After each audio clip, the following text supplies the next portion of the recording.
अभी तक हम लोगों ने देखा था अंकल वैंग ने यहाँ वहाँ फायरिंग करना शुरू कर दिया था, जिससे माइनर को कुछ होता उससे पहले ही ली अपने आइस डॉग की मदद से उस पर अटैक कर देता है। तो अब आगे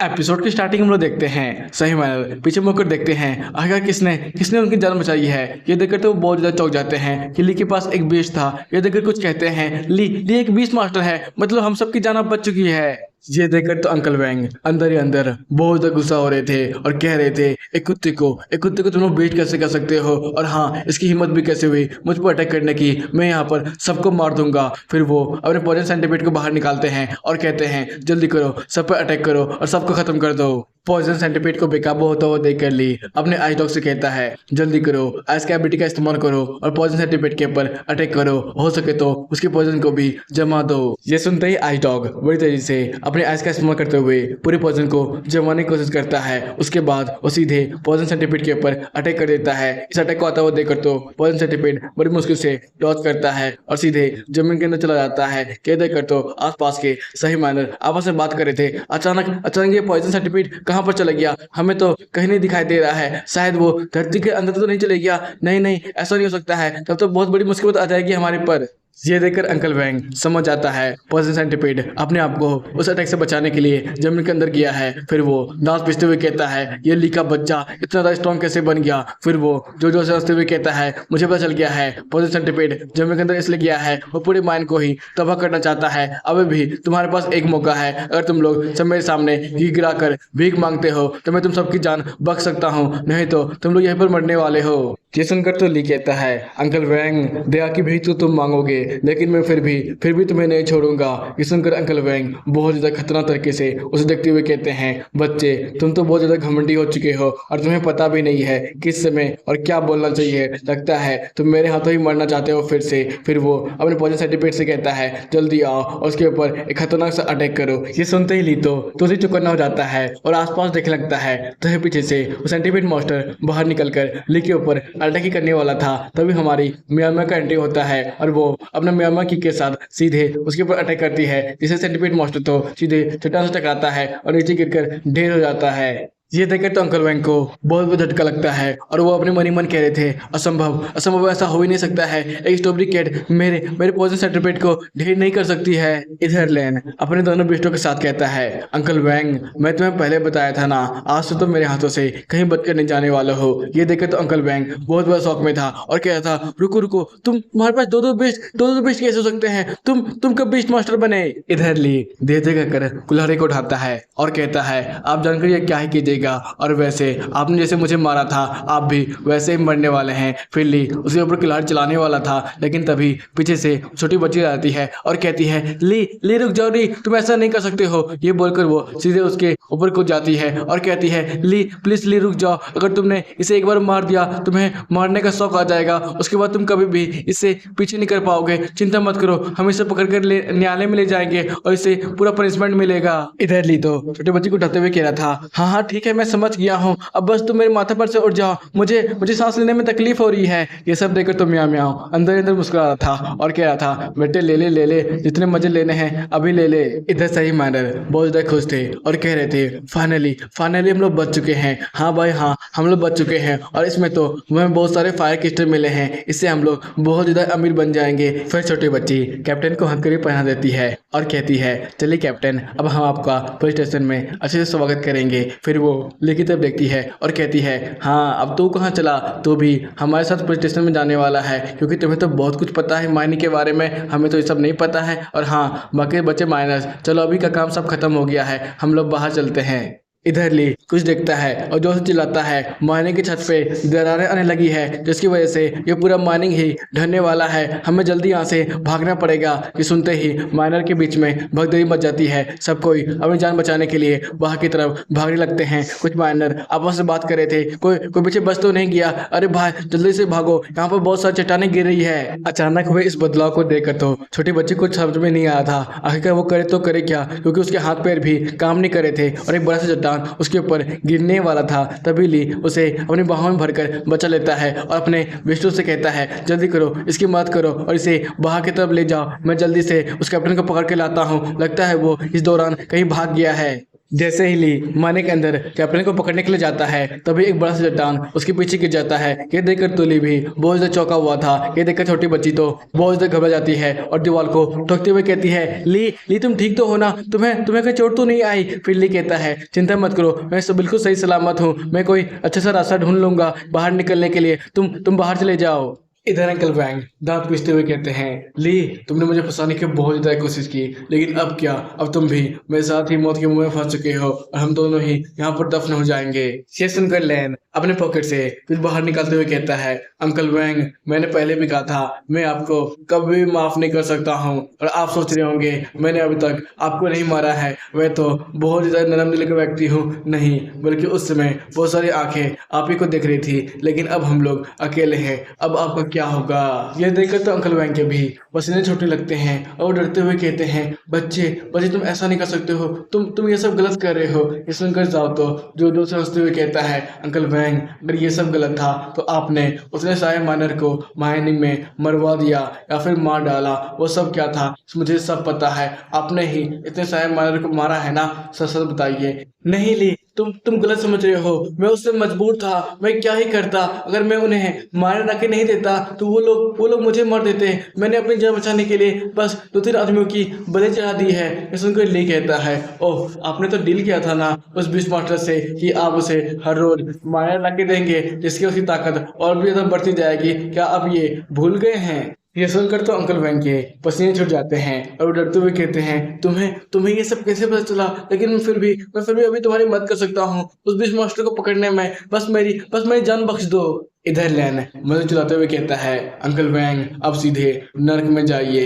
ये बोलकर वो चट्टान के ऊपर फायर कर देता है, जिसकी वजह से पूरा चट्टान ही अंकल वैंग के ऊपर गिरने वाला था। ये देखकर तो अंकल वैंग जो से चिल्लाने लगते हैं, लेकिन तभी चट्टान गिर जाता है और उनका खेल खत्म हो जाता है। ये देखकर तो ली पीछे मुड़ते हुए कहता है, अंकल वैंग याद कीजिए उस दिन को जब मैं भी आपसे भीख मांग रहा था बस मेरी जान बख्शने के लिए, लेकिन आपने क्या उसमें मेरी जान बख्शी थी? ये बोलकर वो वहां से जाने लगता है, लेकिन तभी अंकल वैंग की सोलर एनर्जी बाहर निकलकर चट्टान से होते हुए कहीं जाने लगती है। सेंस शिफ्ट होता है बाहर की तरफ, जहां पर छोटी बच्ची और लेकिन सारे बीस्ट और कुछ माइनर पहाड़ को खोदकर पटलों को बाहर निकाल रहे थे। ये देखकर छोटी बच्ची बहुत ज्यादा डरी हुई थी और कह रही थी, अभी भी कैप्टन और ली अंदर में है, सही माइनर हमारी मदद करो और जल्दी से इस पहाड़ को खोद डालो। इधर हम लोग ली के बीस्ट को देखते हैं जो कि बहुत ज्यादा मायूस थे और म्याओ म्याओ तो अपना बहुत ज्यादा ताकत लगा रही थी, लेकिन फिर भी चट्टानों को नहीं हिला पा रही थी। लेकिन तभी अचानक से वो सोल बाहर निकलकर हमारी मियाँ मियाँ के अंदर चला जाता है और मियाँ मियाँ सीधे बेहोश हो जाती है। तभी कुछ माइनर की नजर हमारी मियाँ मियाँ की तरफ जाता है जो कि वहां पर बेहोश पड़ी हुई थी। ये देखकर वो लोग आपस में बात करते हुए कहते हैं, शायद स्ट्रॉबेरी कैट अब बहुत ज्यादा थक चुकी है चट्टानों को हिलाते हिलाते, अब हमें इन्हें आराम देना चाहिए। ये बोलकर वो उन्हें उठाने लगते हैं और कहते हैं, तुम चिंता मत करो, हम तुम्हारे मास्टर को जल्दी बचा लेंगे। सेट होता है एसके हॉस्पिटल की तरफ, जहां पर ली बेचैनी से उठते हुए कहता है, मैं कहां पर हूँ, ये कौन सी जगह है? फिर वो आसपास देखता है और कहता है, शायद मैं हॉस्पिटल में हूँ। फिर वो अपने पास ही मैं दोनों बेस्टों को भी देखता है और कहता है, चलो ये सब बिल्कुल सही सलामत है, लगता है मैं अंकल वैंग के साथ साथ वहां पर दफने हुआ, सचमुच मेरी किस्मत तो काफी ज्यादा ही बढ़िया है। तभी वहां का दरवाजा खुलता है, फिर वहां से एक लेडी अंदर आती है। इसे देखकर ली कहता है, क्या आप डॉक्टर हैं? यहाँ पर आप मेरा क्या चेकअप करने के लिए आए हैं? इधर वो लेडी पास होते हुए कहती है, नहीं बच्चे तुम गलत समझ रहे हो, मैं बीस्ट मास्टर एसोसिएशन की मैनेजर हूँ, बायली नाम सुनकर तो लैन जोर से चिल्लाते हुए कहता है, क्या बीस्ट मास्टर एसोसिएशन की मैनेजर बायली आप हैं? आप यहाँ पर क्या कर रही है? क्या आपको मुझसे कोई काम है? नहीं, तुमसे तो मुझे कोई काम नहीं है, लेकिन हाँ तुम्हारे बेड पर जो दो के बीस्ट पड़े हुए हैं, भले मुझे उनसे कुछ काम है। वैसे मुझे पता है तुम कोई बीस्ट मास्टर नहीं हो, क्योंकि मैंने बीस्ट एसोसिएशन के हर एक रजिस्टर को देख लिया, वहां पर तुम्हारा नाम कहीं पर भी नहीं है, मतलब कि तुम बीस्ट मास्टर नहीं हो, है ना ली? तुम समझ भी रहे हो ये कितनी बड़ी बात है, तुम पूरी सोसाइटी में दो तरह के बीस्ट को लेकर घूम रहे हो, तुम्हें कितना ज्यादा खतरनाक हो सकता है, तुम्हें अंदाजा भी है? तुम क्या हमारे बीस्ट एसोसिएशन के रूल को तोड़ना चाहते हो? ये सुनकर ली तो अपनी मन में सोचता है, अरे नहीं, लगता है मैं तो बहुत बुरा फंसने वाला हूँ, इन्हें तो हर एक चीज पता है, लेकिन मुझे फिर भी अपने बेस्ट को अपने पास ही रखना पड़ेगा, ये दुनिया बहुत ज्यादा खतरनाक है, मुझे कुछ ना कुछ तो उपाय लगाना ही पड़ेगा। फिर वो डरते हुए कहता है, मैं मुझे माफ कर दीजिए, क्या कोई मुझे दोबारा चांस नहीं मिल सकता है? इधर लैन अपनी मुंडी नीचे करते हुए कहती है, अरे बच्चे, तुम्हें उतना भी ज्यादा चिंता करने की जरूरत नहीं है। वैसे मेरे पास तुम्हारे लिए एक सुझाव है। हाँ, तुम ऐसा कर सकते हो, अगर तुम बीस मास्टर क्वालिफिकेशन एग्जाम जो कि हाल फिलहाल के दिन में होने वाला है उसमें तुम पास कर जाते हो तो तुम इन बेस्टों को आराम से अपने पास रख सकते हो। मैं सुनकर ली कहता है, अगर मैं उस एग्जाम में फेल हो गया तब क्या होगा? ओह, अगर तुम फेल हो जाते हो तुम्हारे साथ भी वही होगा जो तुम समझ रहे हो। ये सुनकर ली बड़े ही कोल्ड स्वर में कहता है, अच्छा मैम बालियो, आपसे मैं कुछ पूछ सकता हूँ? आखिरकार आप मुझ पर इतने ज्यादा मेहरबान क्यों हो रही हैं? इधर बाली उन बेस्टों को तब जाते हुए कहती है, बच्चे इतना भी मत सोचो, मुझे तो लगता है तुम हमारे सिटी के जीनियस बच्चों में से एक होगे, इसलिए कोई भी तो जीनियस को इस तरह जाने नहीं देगा। मुझे समझ में नहीं आ रहा है कैसे तुमने दो दो बेस्टों को अपने पास रखा है बिना किसी ब्लड कॉन्ट्रैक्ट के। तुम तो सचमुच तारीफ के काबिल हो। फिर हमें बताया जाता है इस दुनिया में सब जंगली बेस्ट होते हैं, अंतर बस इस बात का है कि वो बेस्ट कितना ज्यादा जंगली होता है और मनुष्य उसके साथ अपना ब्लड कॉन्टैक्ट बना पाता है या नहीं, क्योंकि ब्लड कॉन्टैक्ट भी म्यूचुअल अंडरस्टैंडिंग पर ही डिपेंड करता है कि वो बेस्ट को क्या दे सकता है जिससे बेस्ट उसका साथ देगा। अगर बेस्ट मास्टर उसे वो नहीं दे पाता है तो बेस्ट मास्टर अपनी जान भी गंवा सकता है। इसलिए तो मुझे बहुत ज़्यादा जिज्ञासा है, आखिरकार इस बच्चे ने कैसे बिना किसी ब्लड कॉन्टैक्ट के ही दो दो बेस्ट को अपने साथ रखा है और ये बेस्ट भी उसे छोड़कर जाने के लिए तैयार नहीं है और उसका हर बार साथ देते हैं। यह सुनकर ली कहता है, लेकिन मैम ये तो हर किसी का अपना सीक्रेट होता है ना, और आप किसी को भी अपने सीक्रेट के लिए फोर्स नहीं कर सकते हैं। ये देखकर लैन कहती है, हाँ हाँ मुझे पता है, तुम बच्चे तो बहुत ज़्यादा समझदार हो, तुम पक्का एक अच्छे बेस्ट मास्टर बन ही जाओगे। यह सुनकर लैन झुकते हुए कहता है, धन्यवाद मैम, मैं अपनी पूरी कोशिश करूंगा, और हाँ अगर मैं बेस्ट मास्टर बन गया ना तो मैं आपके ही पीछे रहूंगा और आपकी भी हमेशा मदद करूंगा। ये सुनकर लैन वहां से निकलते हुए कहती है, हाँ हाँ तुम मेरी मदद कर सकते हो। फिर वो खिड़की के पास चली जाती है। ये देखकर लैन कहता है, मैम आप क्या जा रही हैं? क्या मुझे बता सकती हैं एग्जामिनेशन कब होने वाला है? ये सुनकर वो कहती है, जब तुम ठीक हो जाओगे मुझे फोन करना, मैं तुम्हें बता दूंगी। अच्छा मैम, आप मुझे ये बता सकती हैं खदान में जितने भी माइनर काम कर रहे थे वो सब बिल्कुल सही सलामत है ना? उन्हें कहीं ज्यादा चोट तो नहीं आई है? ये सुनकर लैन कहती है, हाँ हाँ ये तुम्हें जल्दी पता चल जाएगा। वैसे भी यहाँ पर तो बहुत ज़्यादा शोर हो रहा है, तुम्हें थोड़ा परेशानी का सामना करना पड़ सकता है। तभी पीछे से आवाज आती है, लैन लैन तुम ठीक तो हो ना? और हाँ ये तुम किससे बात कर रहे हो? लैन लैन तुम क्या उठ गए हो? इधर हम लोग देखते हैं वो छोटी बच्ची जोर जोर से चिल्ला रही थी, लैन लैन तुम क्या ठीक हो? इधर हम लोग नर्स को देखते हैं जो कि उस ऑफिसर को शांत करते हुए कहती है, मैम प्लीज वार्ड में हल्ला मत कीजिए। ये सुनकर ली अपनी मनी में सोचता है, ओह तो शोर का मतलब ये था क्या? इधर हम लोग बाली को देखते हैं जो कि अपने गिरफ्तार में बैठकर वहां से निकल लेती है। इधर छोटी बच्ची ली का माथा पकड़ते हुए कहती है, अरे अरे तुम्हारा ध्यान कहाँ पर है? तुम इधर मुझसे बात करो ना, क्या तुम्हारा फिर से माथा दर्द दे रहा है? अरे लगता है तुम्हें तो बुखार आ गया है। ये सब सुनकर तो ली अपनी मनी में सोच रहा था, अरे यार लगता है फिर से मुझे बेहोश होने का नाटक करना ही पड़ेगा। से शिफ्ट होता है बीस्ट एसोसिएशन बिल्डिंग की तरफ, जहां पर लेना आते हुए कहती है, डायरेक्टर मुझे आपसे कुछ बात करना है। ये वो लिस्ट है जो जो बच्चे बेस्ट मास्टर क्वालिफिकेशन एग्जाम में आने वाले हैं, आप इसे एक बार देख लीजिए। फिर डायरेक्टर उस लिस्ट को देखते हुए कहते हैं, अच्छा बैलेंस तो मुझे जिस जीनियस बच्चे के बारे में बता रही थी क्या वो बच्चा भी इस बार कंपटीशन में आने वाला है? ये सुनकर लेन कहती है, हाँ हाँ सर, मैंने कल उसे इन्फॉर्म कर दिया था, वो भी इस कंपटीशन में पार्टिसिपेट करेगा। ओह तब तो ये बहुत ज़्यादा अच्छी बात है। अच्छा बायली, मुझे एक बात समझ में नहीं आ रही है, तुम इतनी ज़्यादा फॉर्मल कब से होने लगी? तुम तो मुझसे सीधे सीधे भी बात कर सकती हो ना? ये सुनकर बायली कहती है, पर सर आप भूल गए क्या, हम लोग अभी ऑफिस में हैं। हाँ हाँ लगता है मुझे अब ऑफिस आना कम करना पड़ेगा, बाहर ही तुम अच्छे से बात करती हो। तभी वो लिस्ट में किसी लड़की का नाम देखता है और कहता है, ये लड़की भी सचमुच हमारी सिटी की जीनियस में से एक है, इसने तो मेरा ध्यान आकर्षित कर लिया, ये भी कमाल की है। लेकिन तभी उसका फोन रिंग होता है। ये देखकर वो कहता है, अरे लेबोरेटरी वाले मुझे फोन कर रहे हैं, कोई समस्या तो नहीं? फिर वो कॉल उठाता है और कहता है, हाँ बताओ आखिरकार क्या समस्या है? मैंने तुमसे पहले ये नहीं कहा था हमारे लेबोरेटरी का एक एक्सपेरिमेंट गायब हो चुका है, तुम्हें क्या वो मिला? नहीं अभी तक वो मुझे नहीं मिला है, मैं तुम्हें पहले बताया था ना, अगर वो मुझे मिलता है मैं तुम्हें सोते कॉल कर दूंगा। ठीक है तुम इंतजार किसा कर रहे हो, जल्दी जाओ और उसे ढूंढो। हाँ हाँ मैं ढूंढने जा रहा हूँ। यह सुनकर बायलन कहती है, लगता है डायरेक्टर वो लेबोरेटरी वाले अपने एक्सपेरिमेंट को ढूंढने के लिए आपको तो बहुत ज़्यादा फोर्स कर रहे हैं। क्या आपको मेरी इसमें कुछ मदद चाहिए? ये सुनकर डायरेक्टर कहता है, नहीं नहीं, ये सब काम बहुत ज़्यादा खतरनाक होते हैं। ये सब बस अधेड़ उम्र वाले व्यक्ति को ही करना चाहिए। तुम जाकर आराम से अपने बच्चों को संभालो।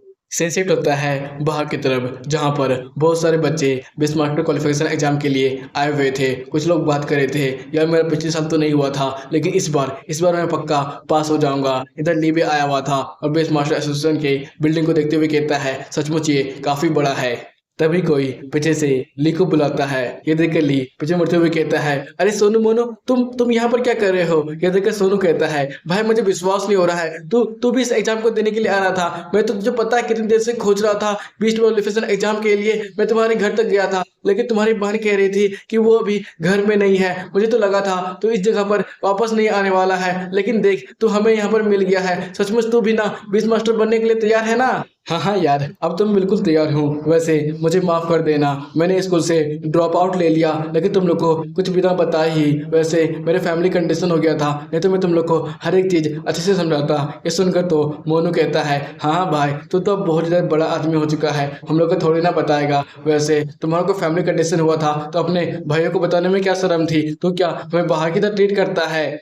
अरे कुछ नहीं यार, अब छोड़ भी ना, क्यों बात का बतंगड़ बनाने पर लगा हुआ है। फिर मोनू कहता है, अरे भाई तेरे पीछे तो दो बीस्ट है, तू क्या पहले से बीस्ट मास्टर बन चुका है? तूने बताया नहीं यार, ये क्या है? ये सुनकर तो ली अपने मन ही में सोचता है, अरे यार मैं तुम लोगों को कैसे समझाऊं, ये दोनों बेस्ट मेरे हैं भी और नहीं भी। ये सुनकर सोनू कहता है, मगर यार फिर भी ये तुम्हारे हमेशा साथ में रहते हैं, अगर ये तुम्हारे कॉन्ट्रैक्ट बेस्ड नहीं होंगे तो तुम ये कैसे तुम्हारे साथ रह रहे हैं? इधर ली अपने सिस्टम को देखकर अपने मन ही में सोच रहा था, अरे यार मैं तुम लोग को अभी कैसे बताऊं, मैं अभी स्ट्रॉबेरी के साथ ब्लड कॉन्टैक्ट नहीं बना सकता हूं, क्योंकि सिस्टम में बार बार एरर बता रहा है। ऊपर से ये आइस डॉग से ब्लड कॉन्टैक्ट बनाने का कोई तरीका ही नहीं मुझे पता। इधर दोनों भाई आपस में कुछ बात कर रहे थे और कह रहे थे, भाई ऐसी बात तो नहीं? हाँ हाँ यही हो सकता है, तुमने जिस बीस्ट स्टोर से ये सारा सामान खरीदा था उनके साथ कॉन्टैक्ट बनाने का वो बेकार निकला, उस साले ने तुमसे ठग लिया होगा। हाँ पक्का ऐसा ही हुआ होगा। ये सुनकर ली अपने मन ही में सोचा था, अगर ये दोनों भाई ऐसा सोचे तो शायद मैं बच सकता हूँ इन्हें जवाब देने से। वैसे मेरे बैंक अकाउंट में तो फुटी कौड़ी भी नहीं है, मैं कैसे जाकर बिजली स्टोर से इनके लिए कोई सामान ला के दूँ? तभी बीस्ट मास्टर एसोसिएशन से ये अनाउंस होता है, जल्द ही beast master qualification exam start होने वाला है। जो भी विद्यार्थी इसमें शामिल होना चाहते हैं जल्दी से बीस्ट मास्टर एसोसिएशन के अंदर आ जाए। ये देखकर तो मोनू सोनू अपने भाई को लेते आते हुए कहते हैं, भाई चिंता मत कर, यहाँ पर हम तुम्हारी पूरी मदद करेंगे। ऊपर से बाद में हम लोग उस दुकानदार से भी भिड़ जाएंगे, साले ने हमारे भाई को ठगने की कोशिश कैसे की। चल भाई अभी हम लोग अपने सपने को पूरा करते हैं। सीन शिफ्ट होता है क्लासरूम में, जहाँ पर एक टीचर सबको बता रही थी, बेस्ट मास्टर क्वालिफिकेशन एग्जाम बहुत ज़्यादा आसान है। यहाँ पर तुमको तीन टेस्ट पास करने होंगे, उसके बाद तुम लोग बेस्ट मास्टर बन जाओगे। पहला टेस्ट में ये होगा, तुम लोग बेस्टों के बारे में कितना कुछ जानते हो। इसमें अगर तुम लोग पास करते हो तभी तुम लोग नेक्स्ट राउंड में जाओगे। दूसरे राउंड में होगा, तुम लोग को अपने बेस्टों के साथ ब्लड कॉन्टैक्ट बनाना होगा। अगर तुम लोग सक्सेसफुली ब्लड कॉन्टैक्ट बना लेते हो, उसके बाद थर्ड राउंड होगा, उसमें तुम लोग बेस्टों को अपने एक दूसरे बेस्टों के साथ लड़वाना होगा। उसमें हम लोग देखेंगे तुम लोग अपने बेस्टों के साथ कितनी अच्छी तरीके से कॉन्टैक्ट बनाते हो और उसके साथ कैसे लड़ाई करते हो। और इतना ही नहीं, जो जो हमारे एकेडमी से बेस्ट मास्टर क्वालिफाई करते हैं उन्हें हमारी एकेडमी पूरे 5 साल के लिए फ्री रिसोर्सेज देती है और उन्हें बस हमारे एकेडमी के लिए छोटे मोटे काम करने पड़ते हैं। लगता है आप लोग को मैंने हर एक चीज़ बता दिया है, चलिए तो बेस्ट क्वालिफिकेशन एग्जाम को अब शुरू करते हैं। वे टीचर क्लैप करती है, जिसकी वजह से स्टेज से तीन बीस्ट बाहर आते हैं और टीचर कहती है, देखो इन बीस्टों को अच्छे से देख लो, उसके बाद मुझे बताओ इस बीस्टों के बारे में, जो जो कुछ जानते हो उसको भी में लिख दो। उसके बाद तुम लोग पहले टेस्ट को आसानी से पास कर जाओगे। ये देखकर तो सभी बच्चे मुंह बना रहे थे और कह रहे थे, भाई मैं क्या लिखूंगा इसके बारे में, मुझे क्या पता, मैं थोड़ी ना किसी बीस्ट के बारे में पढ़ के आया था। साले अगर पढ़ के नहीं आया था तो यहाँ पर बैठा क्यों है बे? इधर ली सोच ही रहा था क्या लिखूंगा, तभी उसके सामने उसका सिस्टम प्रकट हो जाता है और कहता है, बच्चे अगर जब मैं हूँ तो तुम्हें चिंता करने की क्या ही बात है, देखो मेरे पास इसका हर एक इन्फॉर्मेशन है। ये देखकर तुली बहुत ज्यादा खुश होता है और कहता है, फाइनली इसमें तो मैं आसानी से पास हो जाऊंगा। फिर ली अपने भाइयों की तरफ देखता है और कहता है, भाई लोग तुम लोग को क्या इस बिस्टो के बारे में कुछ पता है? तुम लोग क्या कुछ लिख पाओगे? ये देखकर सोनू मोनू अपना खाली जगह दिखाते हैं और कहते हैं, भाई हम लोग तो पहले ही हार मान चुके हैं, मेरा कुछ नहीं होने वाला है। ये देखकर ली कहता है, अबे सालो तुम लोग उसे दूर क्यों बैठे हो? चुपचाप मेरे पीछे आ जाओ, मैं तुम लोग को हर एक चीज बताने वाला हूँ। ये देखकर तो दोनों बहुत ज्यादा खुश हो जाते हैं और कहते हैं, भाई सच्ची तेरे को क्या सब कुछ पता है? भाई मुझे विश्वास हो गया, तू ही हमारा असली भाई है। रुक रुक हम तुम्हारे पास आते हैं। पूरे 3 घंटे बीत जाते हैं और शिक्षक सबके पेपर ले लेती है और कहती है, तुम लोग चिंता मत करो, हम लोग तुम लोग को कुछ ही देर में रिजल्ट भी अनाउंस कर देंगे। और कहती है, जो जो बच्चों का मैं नाम नहीं लूंगी वो चुपचाप हमारी क्लास से बाहर निकल जाएंगे। ये सुनकर तो सब लोग अपना चेहरा बना लेते हैं। फिर टीचर एक एक कर सबका नाम लेने लगती है। ये देखकर तो सोनू मोनू बहुत ज़्यादा खुश हो जाते हैं क्योंकि उसके भी नाम ले लिया गया था। ये देखकर वो कहता है, भाई फाइनली हम लोग थ्योरी को पार कर चुके हैं। लेकिन कुछ समय तक हमारे ली का नाम लेने ही लेने के बाद को सोनू मोनू बहुत ज़्यादा परेशान हो जाते हैं और कहते हैं, भाई हमने तो तेरा छाप के लिखा था यार, तो हम लोग पास हो गए, लेकिन तू तू क्या फेल हो गया है? ये सुनकर ली पीछे मुड़ते हुए कहता है, भाई पता नहीं, अभी तक तो मेरा नाम अनाउंस ही नहीं किया गया है, लगता है मैं फेल हो गया हूँ। लेकिन भाई तू बता, तुम लोग तो मेरा छाप के लिखे थे ना, तुम लोग पास हो सकते हो, तो मैं कैसे फेल हो गया हूँ? तुम लोग मेरी कॉपी को कैसे लिखे थे? ये सुनकर सोनू कहता है, भाई मेरे पास तो बहुत तेज दिमाग है, तुझे तो पता ही होगा, मुझे लगा था मैं तेरा आधा भी लिख लूंगा तो पास हो जाऊंगा, इसलिए मैंने तो तुम्हारा बस आधा ही लिखा। मोनू भी बोलता है, हाँ भाई मैंने भी तेरा बस आधा ही लिखा था। ये सुनकर तो ली अपने मन में सोचता है, अबे यार ऐसा तो नहीं, मेरे सिस्टम में आधा ही सही होता है आधा गलत, हाँ ऐसा हो सकता है, तभी तो मैं इस एग्जाम में फेल हो चुका हूँ। कुछ देर के बाद टीचर अनाउंस करती है, हाँ ली और जैनर इस एग्जाम में सबसे ज्यादा अंकों से पास किए हैं, वो हम लोग के क्लास टॉपर है, इसके लिए तालियों के साथ उनका स्वागत करें। ये सुनकर तो सोनू मोनू बहुत ज्यादा खुश हो जाते हैं और कहते हैं, भाई ली मुझे लग ही रहा था यार तू सचमुच कुछ कमाल करेगा, मुझे विश्वास नहीं हो रहा है, तू थ्योरी का टॉपर बन गई यार, मुझे तुमसे ऐसी कुछ उम्मीद थी। इधर हम लोग लीन को देखते हैं जो कि ली के बारे में सुनकर अपने मन ही मन सोच रही थी, ओह लगता है इस एकेडमी में कोई एक और नया जीनियस है। तो जल्दी ही हमें दो जीनियस के बीच में मुकाबला देखने को मिलेगा, इसलिए जल्दी से कमेंट करो और मुझे बताओ तुम लोग को ये एपिसोड कैसा लगा, मजा आया कि नहीं। फिर मिलेंगे, टाटा सायोनारा, बाय बाय।